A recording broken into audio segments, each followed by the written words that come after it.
What's going on, ladies and gentlemen? It's Scott here and welcome back to FudgeMuppet. It's time for another Skyrim Remastered build, and this week's build is one of our best assassins centered around the Dark Brotherhood. So everyone out there looking for a beast Dark Brotherhood setup, get pumped because this build is coming at you with a freshly fleshed out backstory, enhanced role-playing, and a perfected playstyle. This is the Ghostblade. Much like the name suggests, the Ghostblade haunts his foes, cutting them down where they stand without revealing himself to his poor victims, wielding an ethereal blade known as the Ghostblade and firing off illusion spells to create havoc. This build creeps into the battlefield in an eerie silence. More perceptive enemies may see the vague outline of a translucent blue blade hovering through the air, but before they can react, that very blade is thrust through their chest. Before we get into the build itself, don't forget that if you're having trouble finding specific details in the video, I've put timestamps in the description for your convenience. But without any further ado, let's start off with the Ghostblade's race standing stone and stats. The Ghostblade is a Khajiit, and this means he can use his Night Eye ability to see in the dark for 60 seconds whenever he needs. He can also use his claws for 15 points of unarmed damage. As a Khajiit, his feline blood also grants him a +5 boost to one-handed sneak and lockpicking. All three of these skills will come into play for this build. Early on, the Lover Stone is the best way to level all of your skills, but after that, the Atronach Stone is a great pick. The Atronach Stone offers a 50% spell absorption, which will help you deal with those enemy mages.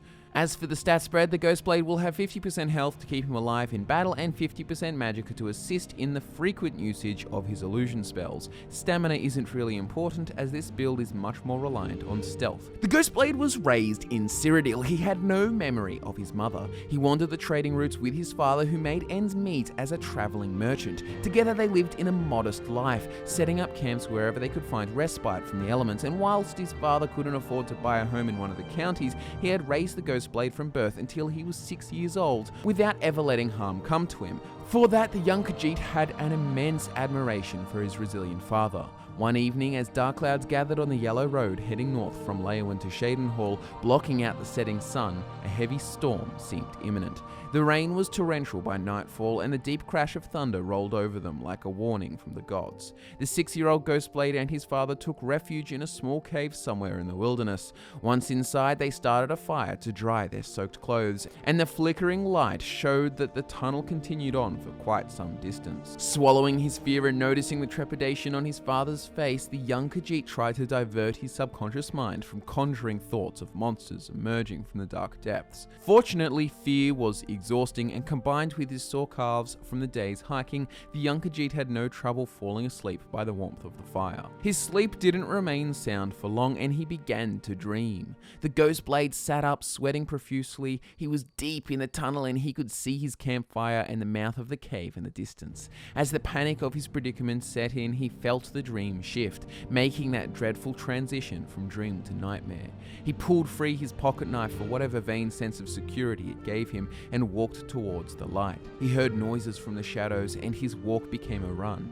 He noticed eyes in the darkness reflecting the distant firelight, and then all at once rats emerged from the shadows and began throwing themselves at him. The Ghostblade continued to move towards the fire, using his knife to kill each rat that tried to gnaw at his ankles. He made it to the fire and the rats backed off. Only one remained, unfazed by the light, and it stood right where his father had set up his bedroll that night. It stared at him, teeth bared.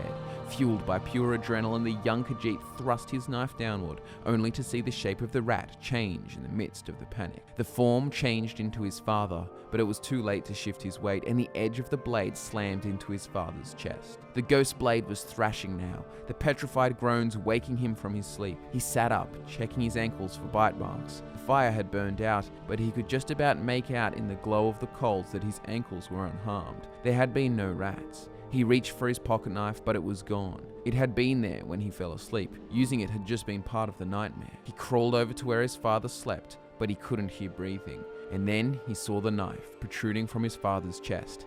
The Ghostblade broke down in sobs. After a few moments, the faint orange glow of the fire was contrasted by a pale blue aura emanating from just beside it. The young Khajiit looked up. There stood a figure, an ethereal spectre. Its form was vaguely solid, but its edges flickered like blue flames, and then it spoke. "You have been through much, boy, but this is the will of Sithis, the Dreadfather. All will be explained in time." Numb, the Ghostblade stared at the figure through tear-swelled eyes. This is the art of murder. Your mother wanted this for you. What you did tonight is the first step on your path to greatness, courtesy of the Night Mother. I'd like to extend you a welcome to your new family. The young Khajiit sat motionless, too stricken by grief to feel fear. Reluctantly, he had the spectral assassin take him, and for the next 15 years of his life he was raised under the guidance of the Dark Brotherhood. The young Khajiit's resentment lingered for many years, but in time the Spectre cauterized that wound through psychological manipulation, leaving only a dull memory. He had dedicated himself to the cause. He learned the ways of his spectral master, and by the time his training was complete, he was now known as the Ghostblade. Now that he was ready to represent the Brotherhood, the assassin approached him to share with him a message sent directly from the Night Mother. The Ghostblade was to leave Cyrodiil to head north. His task was to return the Dark Brotherhood in Skyrim to its former glory, for it had one of the few remaining sanctuaries, and it couldn't be allowed to fall into obscurity. One of his first challenges came at the border of Skyrim, where he was ambushed by an Imperial patrol. Despite being confident that he could deal with the common soldiers, they somehow got the better of him. He couldn't help but feel like fate had something to do with the encounter. He was bound at the wrists and thrown into the back of a cart headed for Helgen. Those suspicions were justified after escaping an early grave. Upon leaving Helgen, the Ghostblade will be rightly shaken up, but he will turn his sights back to his primary objective pretty soon. He will immediately be on the lookout for clues hinting to the whereabouts of the Dark Brotherhood sanctuary, but before actually heading to Falkreath, the region he knows the sanctuary to be hidden in, he will focus on finding some new gear and strengthening himself for the big challenge. By this time in his life, the Ghostblade has reconciled what happened to him in his childhood, and he will now actively seek out caves, tombs, and crypts to find worthy adversaries and hidden loot. This habit lands him in Ansilvund, north of Riften, where he will find the Ghostblade, his aptly named primary weapon. From here, he will end up in Windhelm, where he will get his first lead regarding how to contact the Dark Brotherhood in Skyrim. After eventually being kidnapped by Astrid, he will impress her by ruthlessly killing the 3 captives, but this does not mean the Ghostblade will be very fond of her. He worries her progressive ideas for the Dark Brotherhood jeopardize the group's traditional culture and value systems. He will instead lean more towards Cicero, whom despite his kookiness, has the right vision for restoring the Dark Brotherhood back to its former glory. As for factions, you'll obviously be focusing on the Dark Brotherhood, but there are definitely other options to go with it. In the Dordengard DLC, you can join the vampires if vampirism is something you're interested in pursuing. The College of Winterhold works as it makes sense for the Ghostblade to want to hone his skills before undertaking the task of becoming the Dark Brotherhood's savior. And in a similar fashion, he'll find it hard to pass up powers associated with being Dragonborn, and therefore the main story plus the Dragonborn DLC are totally viable. There's also the fact that the Ghostblade was convinced fate played a part in his circumstances entering the province, and the revelation that he is the prophesized Dragonborn makes for a worthy explanation. Now that we've been through the Ghostblade's backstory as well as his role-playing and factions, let's now look into how that'll impact his skills, spells, shouts, perks, and his overall playstyle. The Ghostblade's main skills are one-handed smithing, illusion, enchanting, sneak, and lockpicking. Before we tell you how to invest in these skills, the spells you'll want to get your hands on are Invisibility, Frenzy, and Pacify. As I'm sure you've gathered by now, the Ghostblade doesn't fight like a mortal, he fights like an ethereal spirit, fading in and out of sight, taking down unsuspecting foes, and that can't be done without invisibility. As for Pacify and Frenzy, these 2 spells offer a great way to keep confusion peaked to give you an even bigger jump on your enemies in the chaos. You can then augment this playstyle with the Ice form and become Ethereal Shout. The latter will turn you into an invisible spectre for 18 seconds, and not only does this perfectly fit the aesthetic, but it will confuse the hell out of your enemies as if they weren't already disoriented enough. As for Ice form, this is a fun alternative to your other spells and your weapon for pushing foes around while you're hidden in the shadows.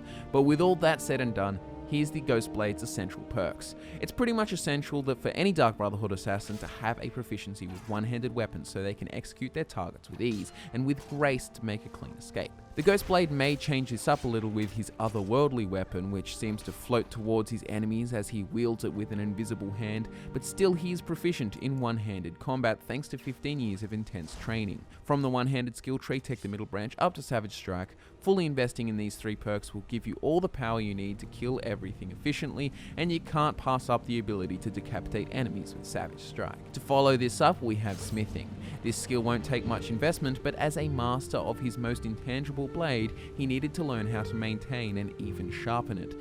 Fortunately, this is possible, and so too is improving your other enchanted gear by taking steel smithing and then arcane blacksmith. Our next skill is illusion, and as an assassin taught by a spirit to fight from the shadows, using the very air around him as camouflage, the only way he was going to advance short of ascending to godhood was to master illusion magic. From this skill tree, we suggest getting absolutely everything except for master illusion.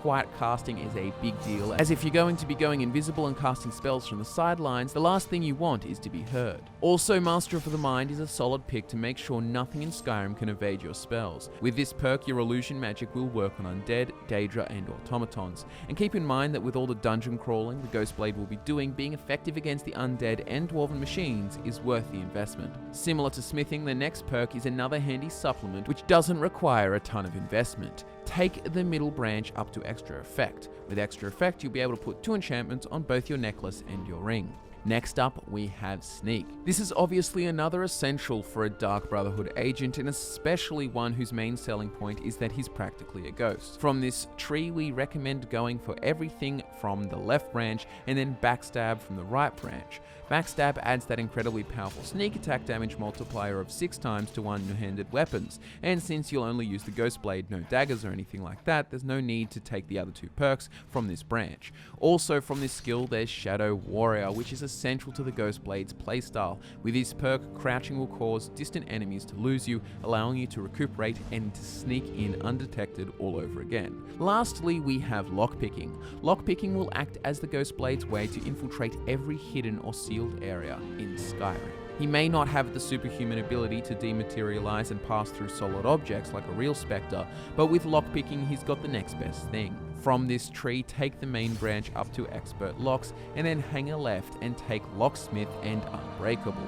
Master Locks isn't really necessary when you have Expert Locks and the 2 corresponding perks. Locksmith puts the starting position of your pick really close to the sweet spot, and Unbreakable means you'll never lose a lockpick again. After taking this perk, you could get into every room in Skyrim with one single pick. So those are the Ghostblade skills, spells, shouts, and perks, but here's how you'll actually use them in combat. This playstyle is surprisingly simple, but it's also really effective and has lots of potential for changing up your personal stratagems. You'll start off by going invisible, and then thanks to the Shadow Warrior perk, you can rinse and repeat this multiple times per battle, and then pick people off with your floating ethereal blade. Once you're done slicing necks, take a seat on the edge of the battlefield and send your enemies into a mania with Frenzy or Pacify. If you feel yourself taking a lot of damage at any point in the process, use the Become Ethereal shout. Now in terms of gear, the Ghostblade will wear the Ancient Shrouded armor set. Leaving out the hood makes for the more memorable aesthetic, but feel free to throw it on whenever you please. Then wear a ring and necklace enchanted with both Fortify Illusion and Fortify One-Handed. Lastly, you'll obviously want the Ghostblade, all smithed up with ectoplasms. Well, there you have it guys. Subscribe to FudgeMuppet and give the video a like if you enjoyed the video. Don't forget to follow us on social media for everything Fudge. Links to those can be found in the description along with timestamps for video navigation. Thanks so much for watching guys. I'm Scott and I look forward to nerding out with you again very soon.